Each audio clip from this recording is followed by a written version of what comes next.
Hey friends, welcome back to the channel. I hope you guys are all doing really well.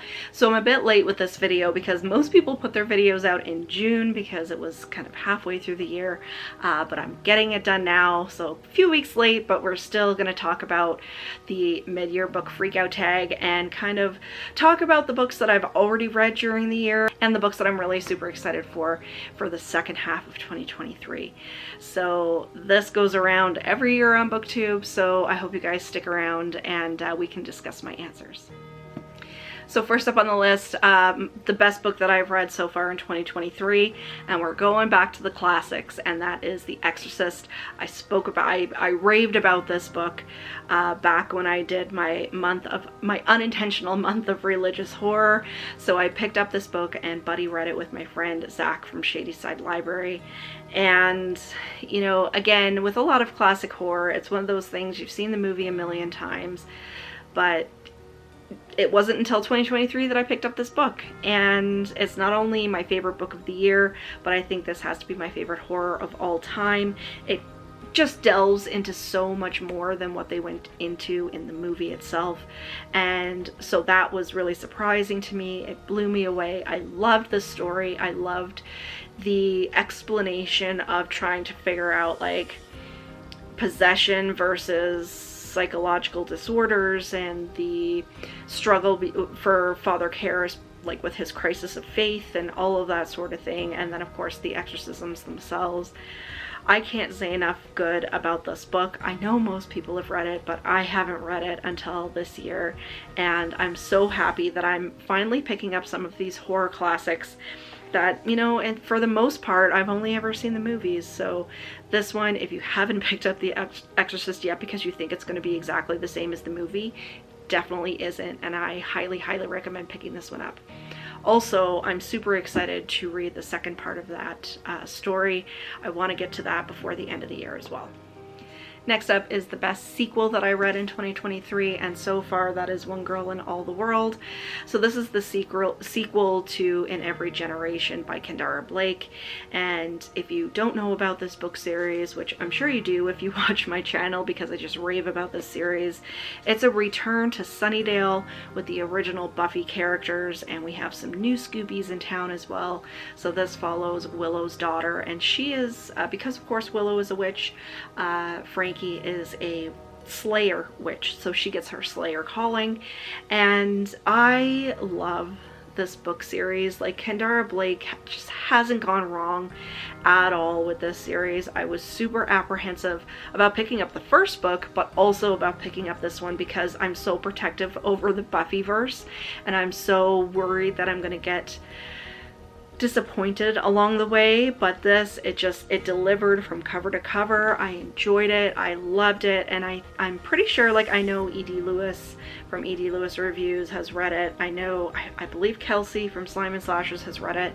Not sure if Cameron Chaney has read it, but we're all like Buffy super fans, and we all love this series so far. So really excited to see where this story is going to go. And then next up is favorite reread, and for me, of course, that has to be the Frozen Charlotte duology. So we have Frozen Charlotte and Charlotte Says, and I read Frozen Charlotte as part of Amy McCaw's YA book club, and I was on a live on her channel to discuss it as well because she knew how much I loved the book, and I wasn't sad about picking this up again. I believe, is this my second or third time reading it? I think this is my third time reading this book. I love this book so much from cover to cover. It's a spooky doll story, but it's so much more. So if you haven't picked up Frozen Charlotte yet by Alex Bell, I would highly recommend. And then Charlotte Says it's actually the prequel to Frozen Charlotte, and I didn't read this as part of the club because they only read the first one, I believe, but I said, well, if I pick up the first one, I'm gonna have to pick up the second one as well. And this is probably one of very few series that I love the sequel, or in this case the prequel, as much as the original story, and that's super rare for me. So I adore these books, and I'm trying not to pick them up too much because of course there's so much out there to read. but it's just fantastic. And Amy actually got me a book plate, a signed book plate to put in my copy from Alex Bell, and I was so excited to receive that. So these are definitely going to be staying on my shelf, not only as part of one of my favorite series of all time, but also because I have signed book plate now, which is awesome. It just makes it that much better. And next up is the genre that I've been loving the most. So of course, you know, you guys know that I read almost exclusively horror, thriller, that sort of thing. And for me, so the subgenre of horror that I've been enjoying the most this year has to be my gothic horror. So we spoke about this in my last video when I talked about emotional horror. There was a lot of gothic stories and gothic classics that were on that list, and I've been so enjoying it. You know, I wanted to pick up more gothic horror with the candelabras and the gas lamps and the Victorian times and the whole thing, and I've just been gobbling up those stories. So, you know, I read The Picture of Dorian Gray, which is a classic I hadn't gotten to I hadn't gotten to yet at all, and then Rebecca by Daphne du Maurier I read. I want to read more of her, actually. The Witch of Willow Hall by Hester Fox, and I'm actually currently reading another Hester Fox right now, which I'm adoring, and I've just been gobbling up these stories. They're just so spooky and atmospheric, and I think I've had like just so much going on in my personal life that's been a little bit stressful, so to sink into those wonderful gothic ghost stories, it's just been right up my alley. And I mean, you guys know that ghost stories and the supernatural and everything is just, it's going to be my favorite of all time, but these stories specifically in the gothic subgenre has really been hitting me this year. And next up is a new release that I haven't gotten to yet, but I want to, and that is How to Sell a Haunted House by Grady Hendrix. And for the most part, I do enjoy Grady Hendrix's writing. I read We Sold Our Souls earlier this year, and it was just okay for me. But My Best Friend's Exorcism is on my favorite books of all time list, and I really did enjoy the Southern Book Club's Guide to Slaying Vampires by him as well. So I'm super excited to get to this because haunted house, ghost story, I mean, we just spoke about how much I love those stories. Of course, this one is going to be set in more modern times. I believe it's modern times, I'm not 100% certain. But this one has gotten mixed reviews. Some people who are Hendrix fans loved it and some people didn't. So I'm excited to pick it up for myself. And I believe it also has a haunted doll or puppet or clown or something in it, which is also one of my favorite subgenres, you know, the creepy doll kind of trope. So super, super excited to pick this one up. I am kind of on a book buying ban. I'm not buying any new books right now, but I did re-sign up for Audible because I've been driving every day. So I re-signed up because I wanted to be able to read while I'm driving or listen to books while I'm driving. So hopefully I'm going to get to this one before the end of the year. And next up is my most anticipated book for the second half of 2023. And I've been waiting to get my little paws on this book for such a long time. That is Autumn Crow High by Cameron Chaney. So of course Cameron is the host of Library Macabre here on YouTube. He runs Library Macabre on Patreon as well, and he's also the author of this book, Autumn Crow, which is one of my favorite books of all time. It's a short story Halloween collection that revolves around the town of Autumn Crow, Ohio. Of course, it's a fictional town. So he's basically started a YA sort of series that's very, very much based on like vintage YA horror from the 90s, and I have read the first couple of chapters of this book. He had them posted on his Patreon, but I stopped because I was like, no, I want to binge it whenever it comes out. So I know he's working on it and it should be coming out in the second half of 2023. There is no release date yet, but of course as soon as I find out I'll let you guys know, because I know there's a lot of fans of Cameron on the channel and his writing. So super excited to get this. This is one of those situations where it's like I will take the day off work to read this book. So I have no doubt that I'm going to love it, and I'm going to love it just as much as the original Autumn Crow stories. And I mean, if this comes out during spooky season, which you know, we're into spooky season pretty much now in July, I'm going to be super happy. And next up is my biggest disappointment of the year, and for me that's The Ballad of Black Tom by Victor Laval. And you know, this book had gotten such rave reviews. Everybody, like, a lot of people loved it, and I can see why a lot of people love it, but it was a huge miss for me. I don't know if it's just because Lovecraftian style horror maybe is not for me, or maybe it's because I didn't read the original stories that this is kind of based on. But it also had a lot of racist tropes in here, and it really rubbed me the wrong way. And that's not surprising, of course, with Lovecraftian type books. But I was hoping to love it just as much as everyone else did, and I just really didn't. And thankfully it wasn't a very long book, so you know, I made it through, but it was just a huge miss. And you know, that's okay. I have lots of friends that like books that I don't like, and you know, I like books that a lot of other people don't like, so it's all subjective, right? But for me, it was a flop. And the next up is the biggest surprise of 2023, and for me that's The Exorcist House by Nick Roberts.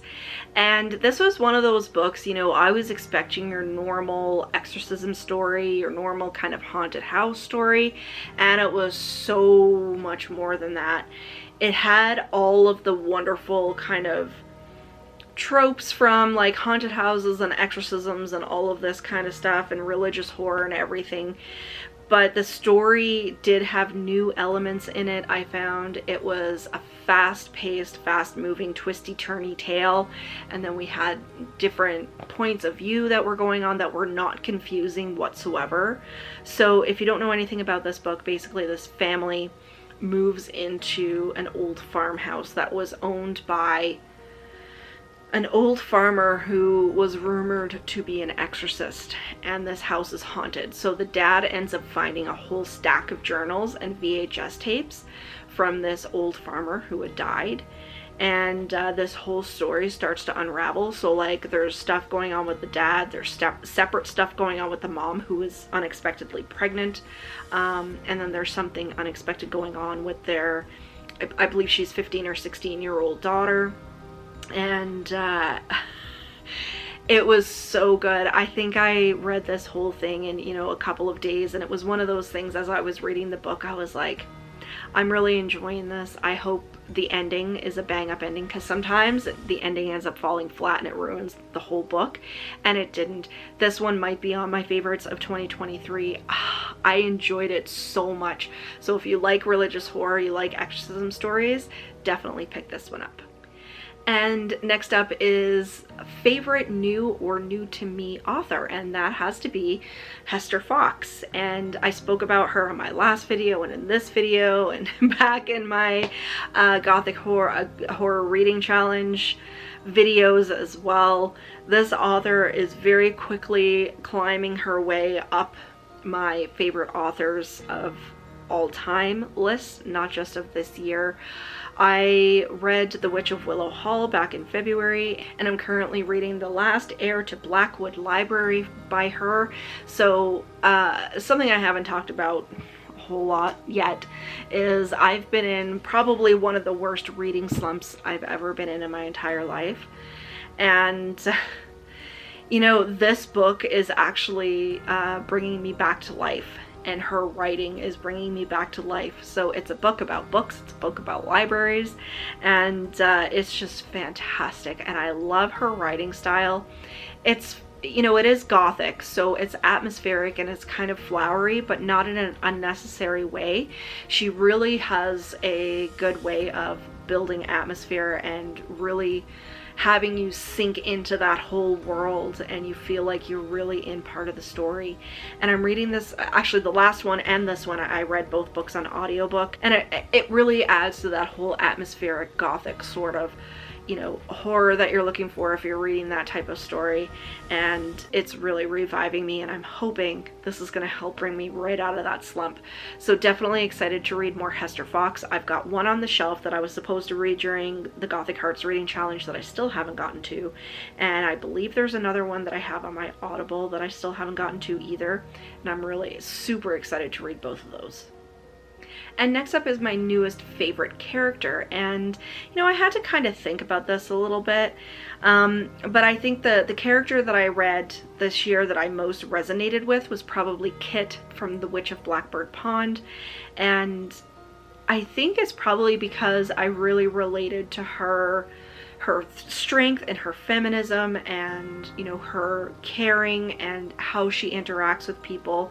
She has a huge heart, and I think Kit reminds me a lot of myself in a way, so I really resonated with her. I do have other characters that I resonated with as well. I really enjoyed the young Mrs. De Winter from Rebecca by Daphne du Maurier, and there's some other characters that I really resonated with as well, but the one that sticks out in my head has to be Kit from The Witch of Blackbird Pond, which is another classic that I read this year. That's one, you know, you read these books and then you realize, oh my god, why did it take me so long to pick up this book? But this is a story that I really enjoyed and a main character that I really enjoyed. And next up is a book that made you cry. So I'm going to pick one from my last video that I did from the emotional horror reading list or book list, and that is The Haunting by Alex Bell. So I didn't enjoy this book as much as I enjoyed the Frozen Charlotte series, like I said, but it was still pretty good. And there's one situation, so this book does have a really difficult undercurrent running through it with this brother and sister who have a difficult home life. And there's one situation that happens in this book that I wasn't expecting. I didn't think she was going to go there, but she did, and unfortunately it reminded me of something that had happened very recently in my own life, and I bawled.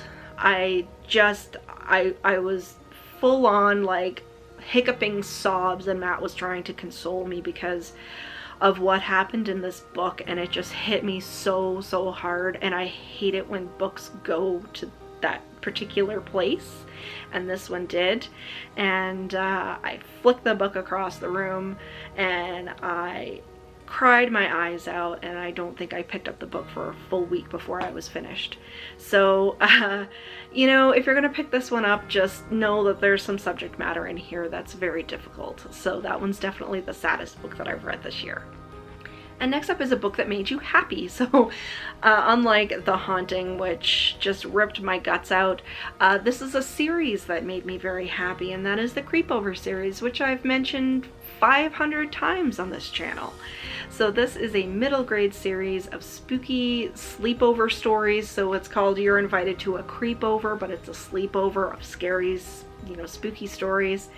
And this series makes me so happy because it's middle grade, it's fun, it's easy to read, and you know, they're feel-good sort of things, but they're creepy at the same time. And it just reminds me so much of my childhood, and it just takes, you know, we read as to escape. We read as a part of our escapism from real life, and these stories really do it for me. You know, there's not much to them, but they're also really good. And if you haven't picked this up yet, I know there's a lot of you that have said that you're going to pick these up, or you have, but if you haven't and you like kind of that middle grade era and it's very nostalgic for you, I would definitely recommend it. Or if you have baby bats at home and you would like to either read to them or, you know, have them read it as a family read along or something, you know, I would definitely recommend these. I have a couple of more to read, and then I'm sending them off to another family, and they just make me so happy. I've enjoyed every single one that I've read. Of course, some are a little bit better than others, but it's definitely a feel-good, you know, warm fuzzies kind of series. And the most beautiful book that I bought / received this year, we're going back to One Girl in All the World. So I believe part 1, which is on my shelf, was the most beautiful book from last year's mid-year Freakout tag. And these books are just so beautifully designed. The only bad thing is I don't love the finish on the paper, but I do love the actual design of the book. I love the font, I love the coloring, and then of course, you know, you have the sides here, and which play a really big part in the story. And with part 1, there's, you know, there's hints of the story that's kind of wound into the cover art, and it's not using just kind of, you know, stock sort of photos of models and stuff like that. And I love it. It just really resonates. And these are 2 books that I definitely have them displayed as kind of, you know, art on my shelves because they're just so beautiful. And next up is books that I need to read before the end of the year. So one I already mentioned on here. I want to read part 2 of The Exorcist, which is Legion. So I do have it up on my shelf, but I might download it on audiobook as well. I'm not really too sure yet, but I know that E.D. Lewis wants to read it, and I believe Zach from Shadyside Library wants to read it as well. So we might do like a group read along. And apparently it's just as creepy and good as the first part of the story, but I do have a viewer on my channel who specifically said that there's something that happens in the book. I can't remember if it was a booktuber or if it's just a viewer of the channel, and they said there's something that happens in Legion that still makes them look over their shoulder. So I can't wait to read what that is, and if Legion is just as good as the first Exorcist book, then I am going to be a happy girl. And then at least one other book. You know, I said I wanted to read the other Hester Fox books because I love her writing. I want to read more ghost story books and that sort of thing. But one specific book that I have to get to before the end of the year, because I know it's good and I know everybody loves it, is Slewfoot by Brom. And I think this one might be like a spooky season, witchy season read once it starts to get dark, and it's dark when you get up in the morning and when you're going to bed, because right now it's just not the right time to read it, but that's definitely one that I want to get to. So I say that every year that I'm going to read Slewfoot. I think did I buy it last year or the year? I think I bought it the year before last on Book Outlet because it's quite expensive, and I still haven't gotten to it. So we're putting it on here now. I'm recording so you guys can all hear it, that I do want to read Slewfoot before the end of the year. And next up, what is my favorite video that I've shot so far this year? And that has to be my unintentional month of religious horror, which came out, I think, just in June. I think it was just at the beginning of June. And I loved doing that video, number one, because I read so many good books. I watched so many amazing movies. My husband and I did it together, and it was just a whole thing. And, you know, I loved talking about it. I loved putting the clips from the movies in there. I did like this religious horror montage at the beginning of the video, and that was a lot of fun to put together and try to figure out what clips I was going to use. A lot of work went into that video. A ton of work went into that video. I don't know how many hours, maybe 10 or 12 hours I spent editing it, but it was a lot of fun, and I had just as much fun editing and answering your comments and everything as I did actually shooting it. So I hope we're going to have more videos like that come out, that we're going to talk about, you know, certain subgenres of horror. Maybe I'll do one that's like creepy dolls. We did a religious horror one, you know, and maybe we'll talk about slashers. So let me know if you guys are interested in that, because that was a lot of fun and I'd like to do more of them. And the last prompt on this list is your favorite book community members. And I'm not going to call out anybody specifically for this, because number one, there are so many, and number two, I've gotten into doing more shout outs, so I know I'm late on my next shout out video, but you know, I try to shout out as many community members as I can, especially people with small channels like myself, because we need all the help we can get.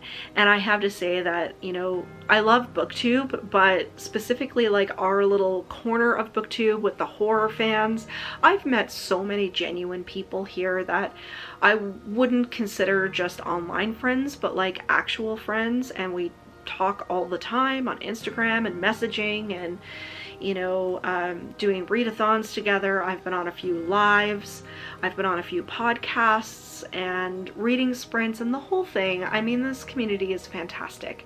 So I'm going to continue doing shout outs. Like I said, I'm late with my current one because I haven't done one since May, but I will get to that probably coming up here in the next video.